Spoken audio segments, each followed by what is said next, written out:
This is the golden age of radio. I'm Dick Bertel, and tonight we'll take you on another audio excursion back to radio's formative years.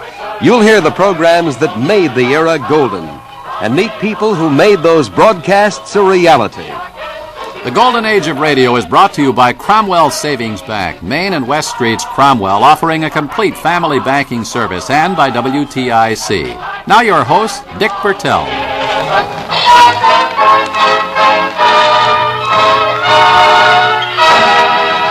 Thank you and good evening. And with me once again, of course, is radio collector Ed Corcoran. Ed, our guest tonight not only was active in radio, but perhaps could be considered one of the most active radio actors going today. You sure can, Dick. He's on the air 7 days a week on a very prestigious show, and I'm sure by that alone people know who we're talking about, the very distinguished actor E.G. Marshall. All of us who are radio buffs are excited about the new series.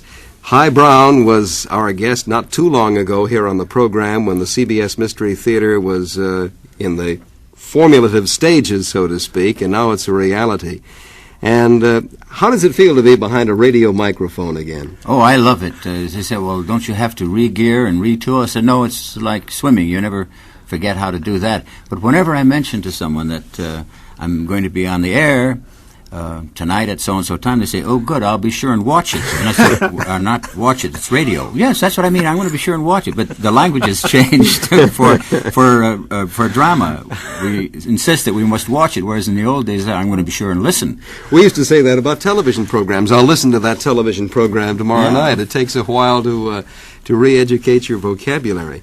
Somebody told me, and I don't remember, Ed, maybe you can recall, if this was Hy Brown himself, but a little boy not too long ago who had never heard radio drama on the air was listening to something that was being broadcast, one of the old shows, and his father stepped over to him and said, why aren't you watching television?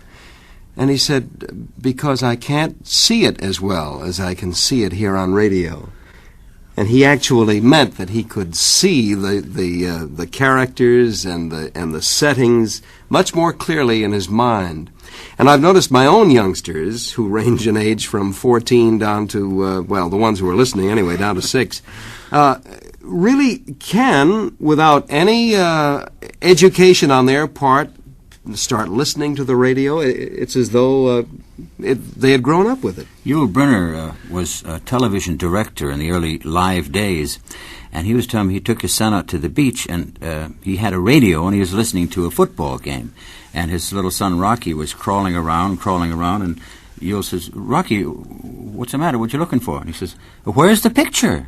But he was brought up on television, so if he heard that electronic voice, he automatically expected to see the tube light up and you'd see some action.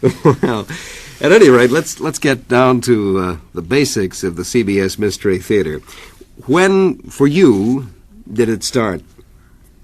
About 6 months ago, because I'd known Hy in the early days of radio, and sometimes I'd go in his office and we'd talk about why did it all stop? It was so wonderful. People loved it so. Why did it all stop? And then we'd give various reasons why television supplanted radio. And we'd say, well, why don't we just get together and do it? We'll find a station someplace and we'll do it. We'll get a script. We must have scripts there, Hy. So, yeah, we'll do it. But we could never get a station to provide the time for it because it was so strictly structured. And we'd reminisce about it and have a coffee clutch and say, well, someday, because they're not going to forget it forever, it'll have to come back, right? So gradually and finally it did come back, and now we're on the air every night in the week. You know, we've had so many of the actors on this program who have appeared over the years in radio drama, Ed, that when you listen to the program, it's like hearing old friends. Have you had this experience? Yes, in fact, every show I've heard, at least one of the actors has been a guest of ours at one time or another, so it's really, it strikes us very close to home when we hear that show because they're old friends, they're buddies of ours. Now, you're the narrator, you're the host on the program, E.G. Are you there for the recording session, or do you have separate takes? Well, in the old days, everyone had to be there at the same time, and when that little red hand got close to the top there, you were on the air and someone would point a finger at you. But now with improved facilities and equipment and so forth, we can tape at separate times. We don't even have to be in the same state to do a show anymore. No, It's all that's put true. on tape and edited and cut and mixed, and so I only have to show up once a week, really, to do my part after the actors have done theirs. Have you had the desire to drop in, though, and see what's going on? Well, they keep asking me, are you going to be in one? And I said, well, I don't know how I could be. How could I, as the host, be a victim or a protagonist or antagonist? Maybe have a good lawyer script for you sometime. You can get back to your old first love. Yes, as the host, I can commit some crime and then be my own defense attorney. Well, let's go back now to the days of Minneapolis, St. Paul, E.G. That's where it all began for you. Well, we used to have a program on every Saturday, and it was sort of like come in and visit. And we'd get together some act or other, or we'd I used to play the guitar, and we'd work up some songs. And some of these sketches, I remember some of the sketches now. I said, well, I don't think they'd make it on the air anywhere, even today. But we'd do a 5-minute sketch or a 7-minute sketch, or do a little playlet, maybe something longer. And it was exciting. As I say, well, the pioneering stage of anything is exciting, and that exhilaration is coming back again now that we're doing it once more. It was, you say, was it primitive then? Well, it was the most developed at its time, radio was, and it did a miraculous thing. We thought of it as a miracle then. We no longer think of radio as a miracle. We no longer think of television as a miracle. Now we don't even think television on the moon is a miracle. It's all there, and we're a little blasé about it. The fact is that you started out, though, as a singer, not an actor or announcer. That came afterward. We used to do these sketches, and we said, well, what about if we do songs? Because I wanted to expand. Get with it. Were you a country and western singer, or one of the early ones, or what was your style in those days? Well, they called it singing. Now they've got categories for it. You're rock, or soft rock, or hard rock, or you're folk, or country, or something like that. We were just singing the best we could. May I ask you a personal question? Were you paid for this? Oh, yes, you'd get $7. You know, you did much better than some of the guests that we've had on the program who worked for years for nothing or for $1 a week. Just for the exposure. Let's think what $7 could buy in 1930.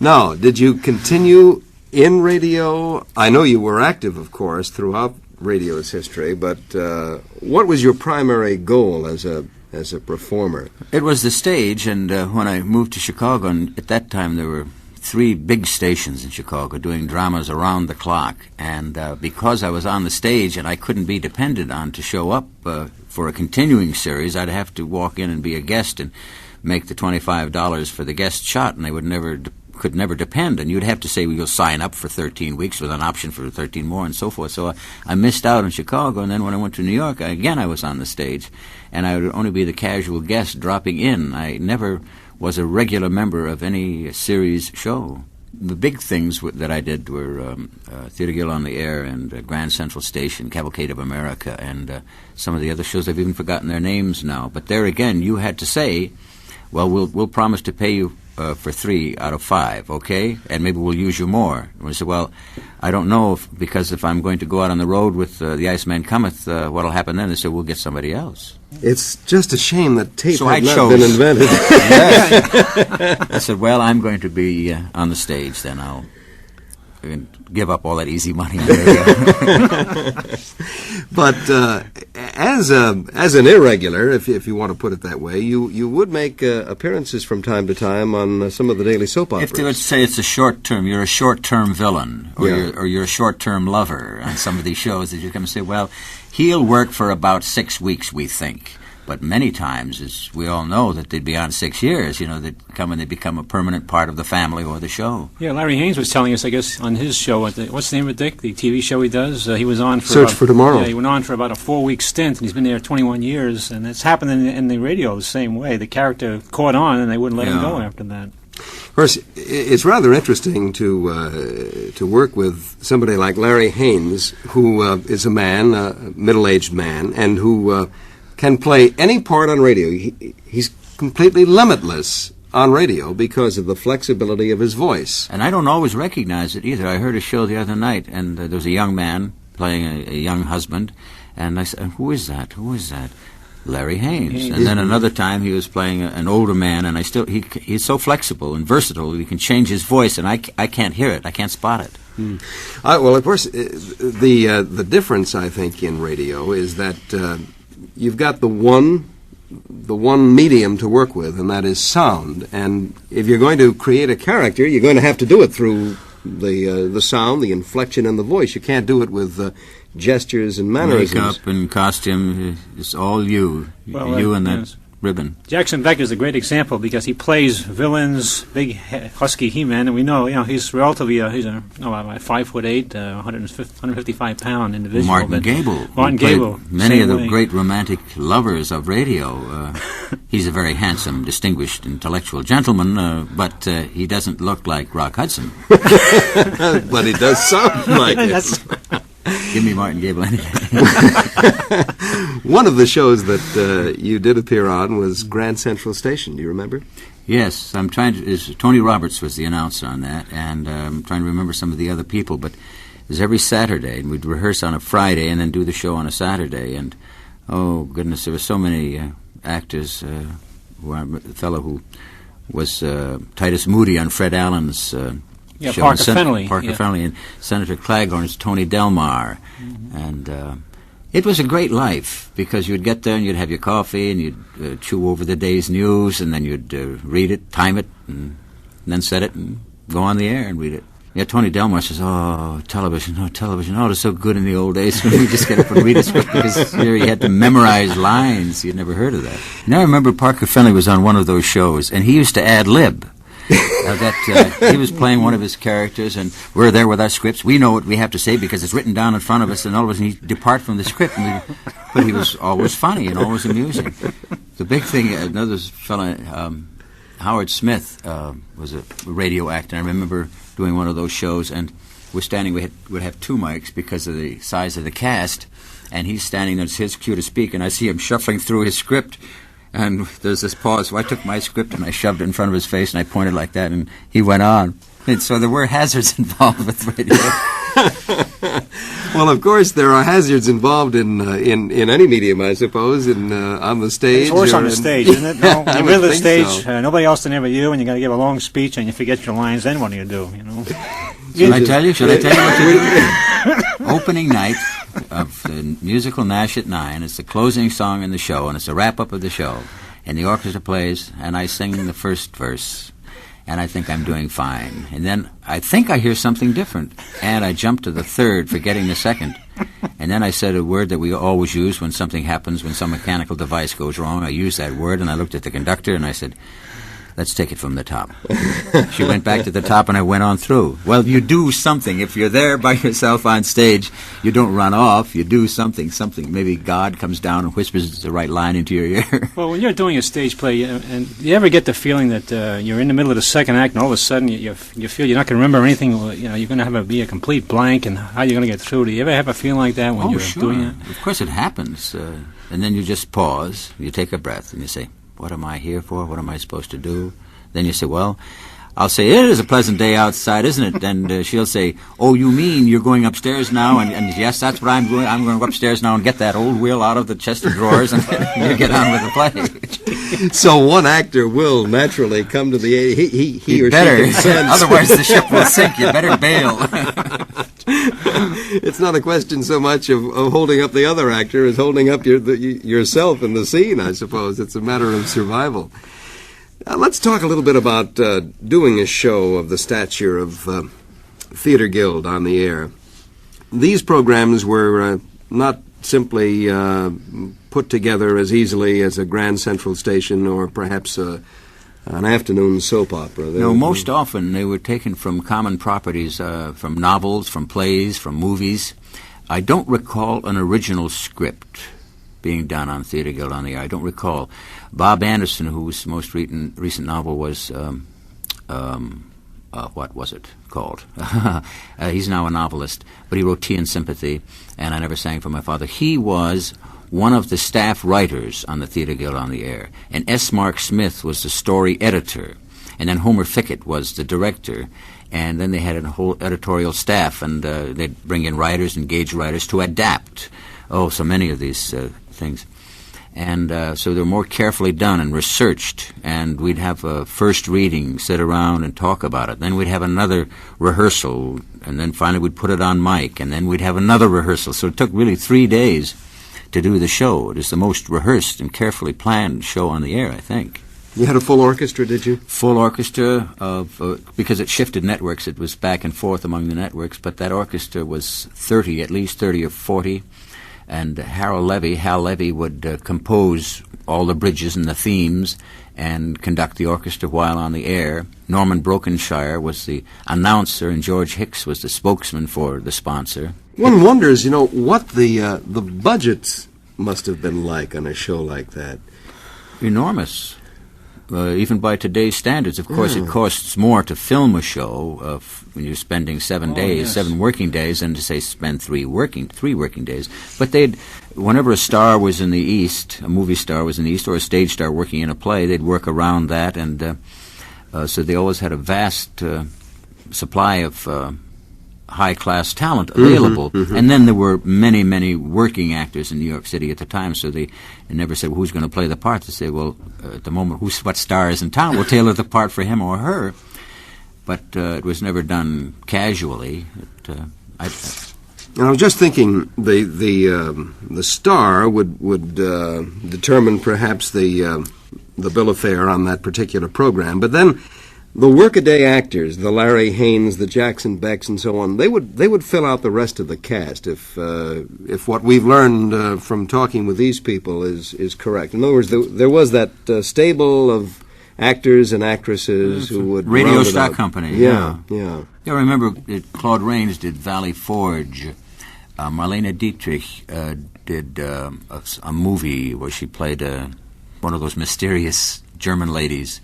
And so you would have to be ready to play a German or an Irishman or an Englishman. With Charles Lawton, we did old something or other. I've forgotten. It's an old English play. And so I was being a Cockney butler or something like that. And then Larry Haynes would come in and be an Italian fishmonger, something like that. That's what the fun was. You played a variety of parts. Did you do a lot of dialects in those days? Yes, because that made you more employable.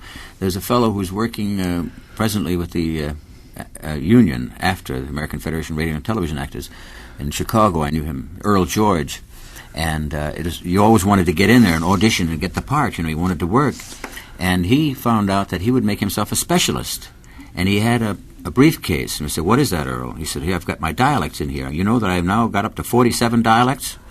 And I said, "What? 47? I didn't know there were that many languages in the world." He says, "Well, there's southern Italy, there's northern Italy, there's Bulgaria, there's Mesopotamia, there's Africa." And that he would, if he had never heard it, he would make it up. And he'd go in and they'd say, "Well, why don't you make this part a little more colorful? Let's say he comes from Slovakia. We'll make him a Slovakian doctor instead of a Minnesota doctor. Oh, yes, that'll make it more attractive, more interesting, add color to the show." And he became a specialist in dialects, and that's how he made it. Kenny Delmar, of course, is a specialist in dialects, and when he was on the program, I think we asked him, well, how do you get into a dialect? If you know so many, how do you just move into it? And he said, I would think in terms of a key word. Like he said, if it were to be a Russian dialect, you'd drive a new Cadillac. And he said from there on, it would just kind of fall into place. Did that work for you? Well, there was a business firm called Linguaphone, and they had actual persons record a set text. And so if you wanted a Northumberland dialect, you'd go and you'd listen to that record reading the same text. Or if you wanted a Southern Texas or a Western Texas, you'd go and you'd hear actual people, and you'd study it that way. Now, we were talking about the Theater Guild. Was there an audience for that show? Yes, and it was a highly prized ticket, too, that you could only get it by writing in, and people would plan visits to New York when they would get the Theater Guild on the air tickets. Mm-hmm. That's when they'd go to New York to sit there, because it was quite glamorous to see Tallulah Bankhead and Burgess Meredith and, oh heavens, all the big stars played on it. Were they ever in any way disruptive? When I say that, I'm thinking of perhaps an audience finding a sound effects man amusing in his antics to create a sound pattern for an actor or an actress. Did this ever come through? Did it ever bother once you? in a while, except the audience would always be warned. Norman Brokenshire would get out and say, and so forth, and welcome and warming them up, and then say, now the sound effects man at one point will be doing something with this horse race here. Now, of course, the way he does it all by himself. Now, some people might find that amusing. Let's show him, Keen Crockett, show him what it's like. So the audience would see it beforehand and not laugh at it. And one time I was playing a Shakespearean actor on doing something from Macbeth.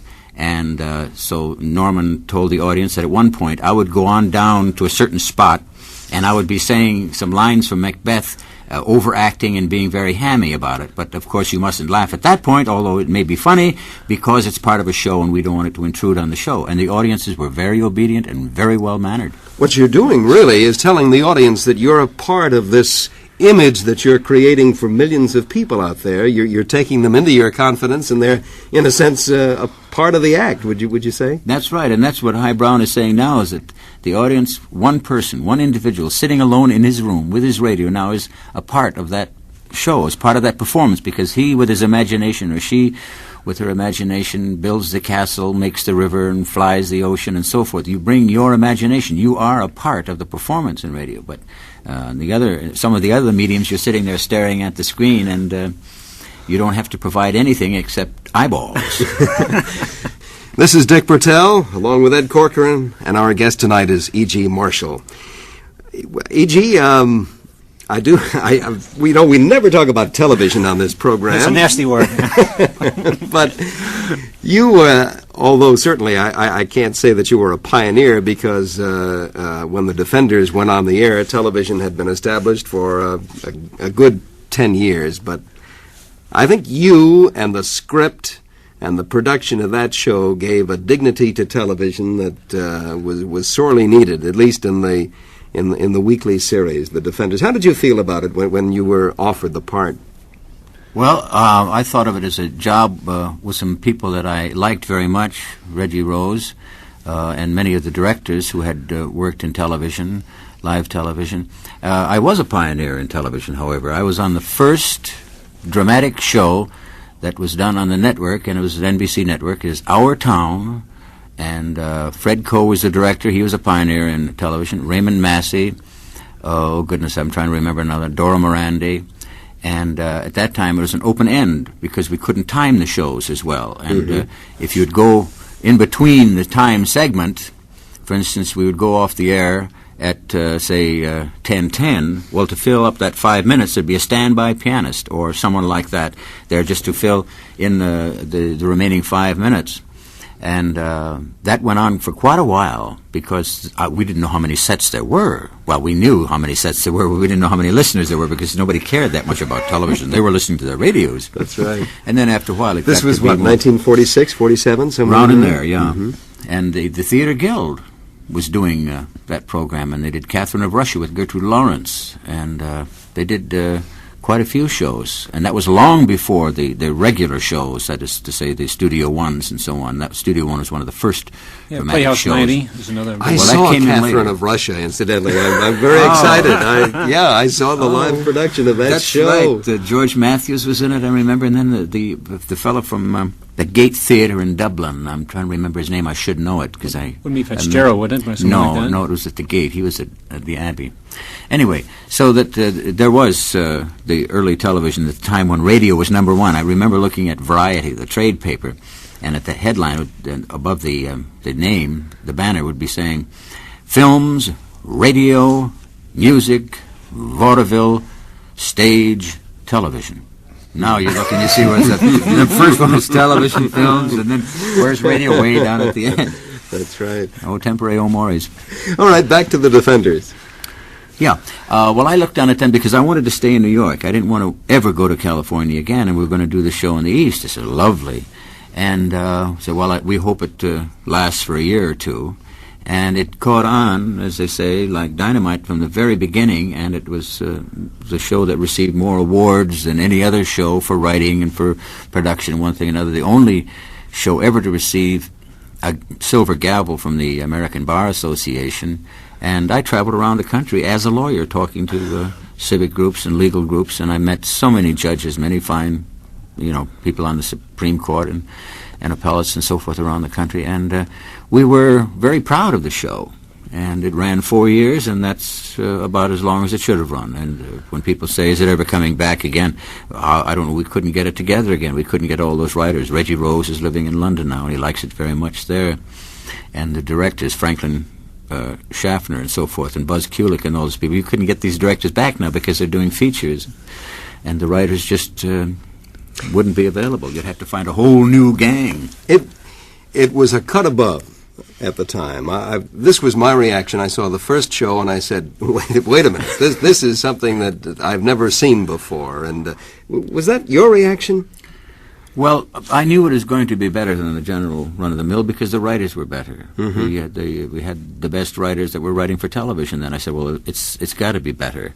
Whether it's going to be good or not, that's something else again. Mm-hmm. But we had the best directors and the best actors and the best writers, and we cared a lot about it, and it wasn't just another job, and we weren't trying to shake the world with it, and we were doing some adult themes. Now that one time we did a show on abortion, and many of the sponsors refused to carry it, and a jewelry manufacturer carried it for the Easter show, and it was an adult theme, and we think we handled it tastefully. Nowadays, it's anyone does an abortion show, and even no the one soap cares. operas. That's right. And we did a show about a homosexual, and but generally it was, what is this legal system all about? How does it work? How does it affect the average man? Is it helping him, or does it only work for the big man? Do you have to have a high-priced liar or lawyer to, if you're brought before the bar of justice? Well, no, it's equal justice under laws. It's very simple, naive, plain as that. It's equal justice. Make justice more just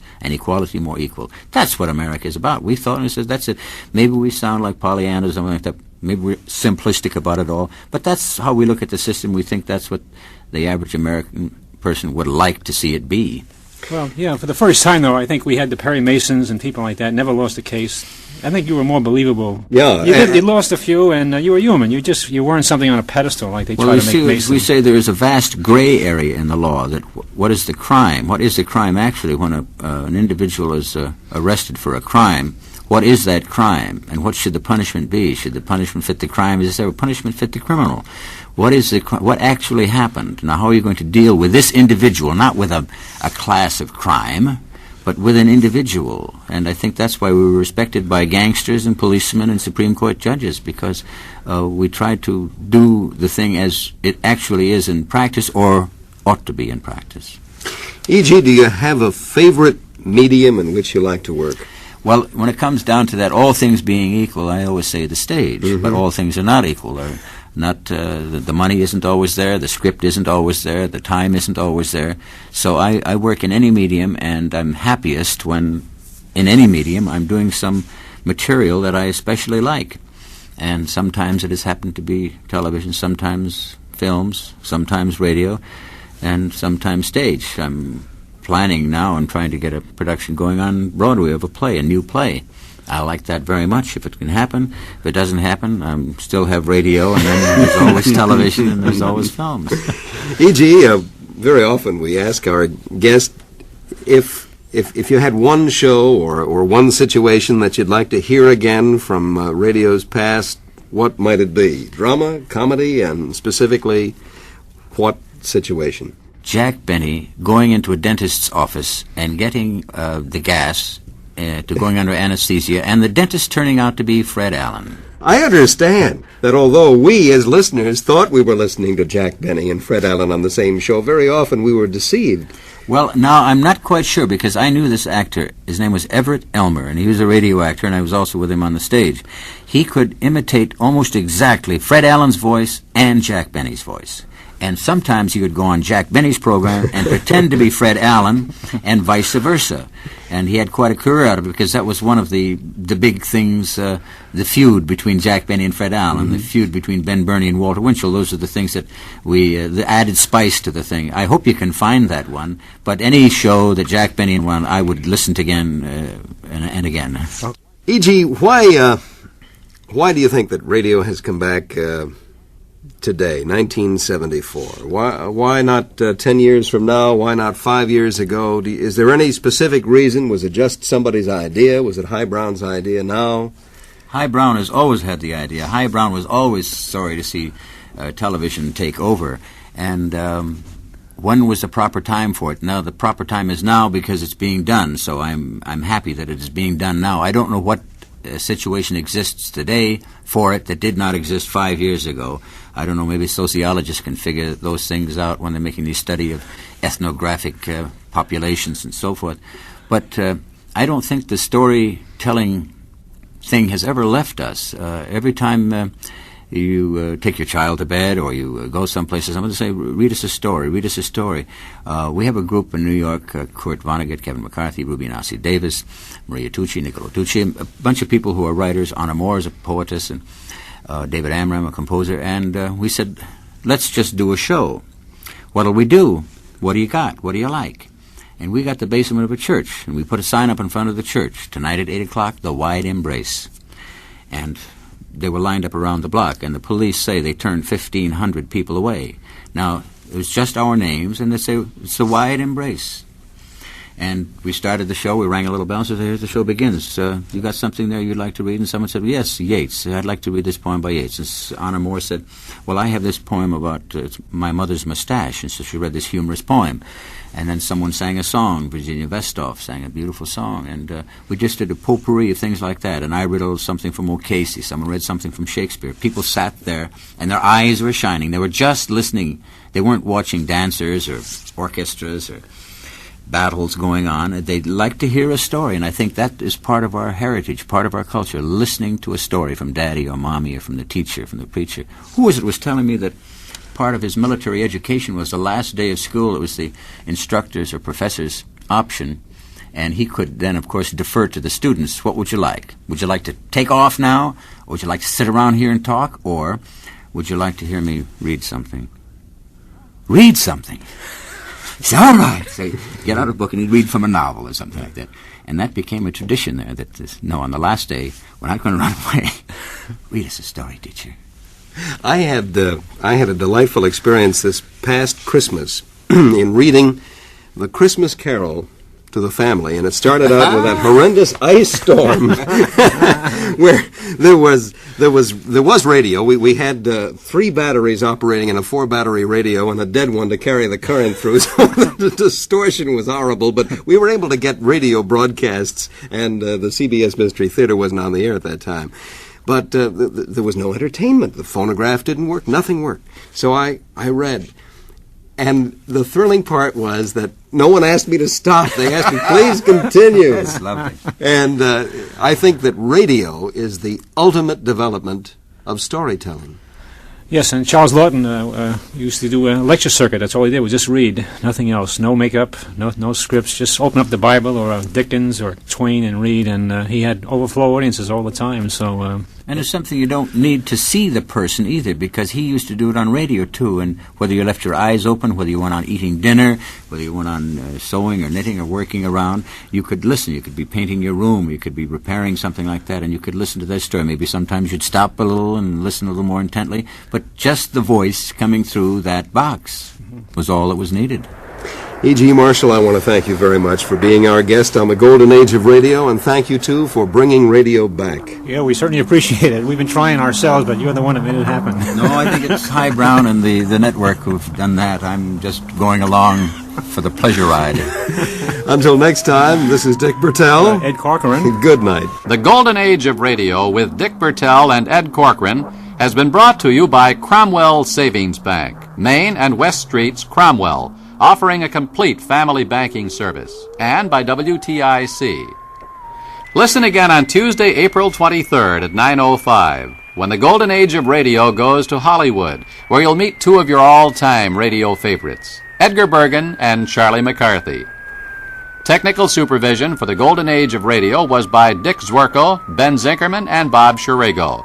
The program was produced by Dick Bertel.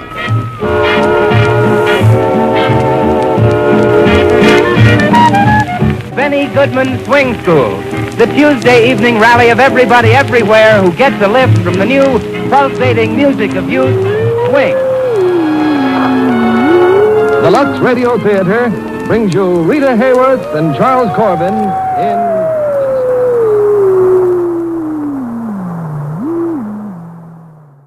This is E.G. Marshall inviting you to return to our Mystery Theater for another adventure in the macabre. Until next time, pleasant dreams.